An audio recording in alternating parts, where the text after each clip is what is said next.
friends, welcome back to Kongo Adukalai. இன்னைக்கு நம்ம முருங்கைக்கீரை வச்சு பருப்பு வடை எப்படி பண்றோம்னு பார்க்கறோம். அதுக்கு என்னென்ன தேவையான பொருட்கள்னு பார்க்கலாம் வாங்க.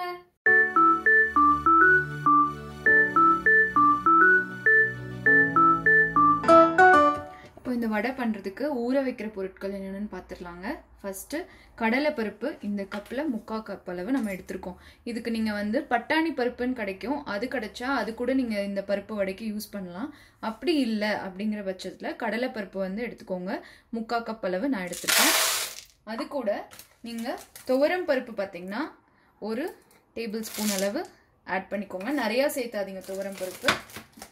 அப்புறம் ஒரு 5 காஞ்ச மிளகா காரத்துக்கு ஏற்ப இது இந்த மாதிரி நீங்கள் ஊற வைக்கிறப்பவே இது கூட ஆட் பண்ணிவிடுங்க. அப்புறம் தண்ணி நீங்கள் இதில் ஊற்றி இது ஒரு 1 hour நீங்கள் ஊற வச்சுடுங்க.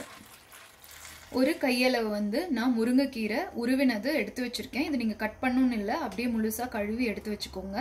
அப்புறமா ஒரே ஒரு பெரிய வெங்காயம், அதாவது சின்ன சைஸ் பெரிய வெங்காயம் நான் சின்னதாக கட் பண்ணி எடுத்து வச்சுருக்கேன்.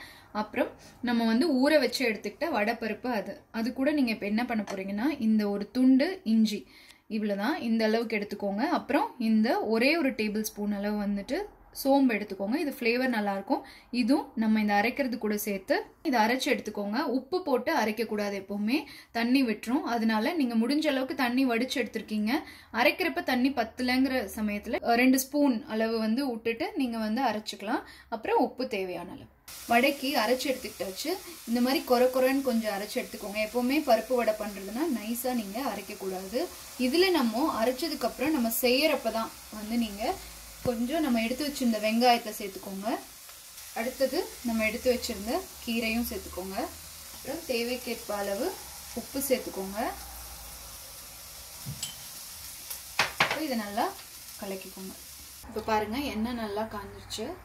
நம்ம எடுத்துக்கிட்டதை இந்த மாதிரி நல்லா உருண்டை பண்ணிக்கோங்க. பண்ணி இதை இப்படி அமுத்திக்கோங்க. அமுத்தி இதை அப்படியே மெதுவாக எண்ணெயில் போட்டுருங்க. இந்த மாதிரி நம்ம எடுத்தது எல்லாம் உருண்டை பண்ணி இந்த மாதிரி எல்லா மாவையும் போடுங்க.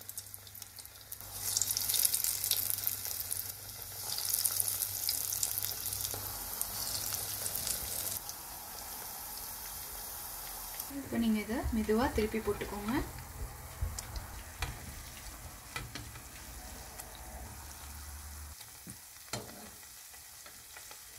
இப்போ பாருங்கள் நம்மளோட கிறிஸ்பியான முருங்கைக்கீரை வடை ரெடி ஆயிடுச்சு. இப்போ நீங்கள் இதை எடுத்துகிட்டு அடுத்த பேட்ச் போட்டுக்கலாம். இப்போது நம்ம சூப்பரான முருங்கைக்கீரை பருப்பு வடை ரெடி ஆயிடுச்சுங்க.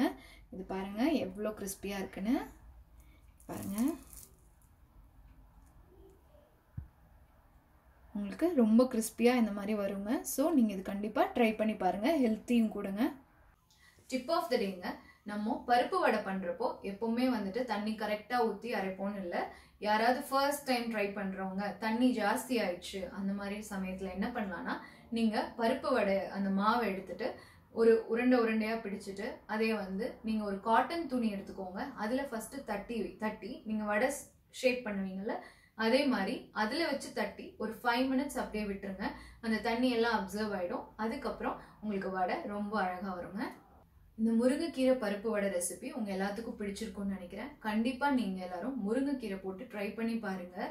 இது ரொம்ப டேஸ்டியாக இருந்ததுங்க. அதுக்கப்புறம் இந்த வீடியோ பிடிச்சிருந்ததுன்னா எங்கள் சேனலை லைக் பண்ணுங்கள், ஷேர் பண்ணுங்கள். இங்கே வர ஒயிட் ஐக்கான் ப்ரெஸ் பண்ணி எங்கள் சேனலை சப்ஸ்கிரைப் பண்ணுங்கள். அப்புறம் ஃபேஸ்புக் அண்ட் இன்ஸ்டாகிராமில் எங்கள் சேனலை ஃபாலோ பண்ணுங்கள். தேங்க்யூ.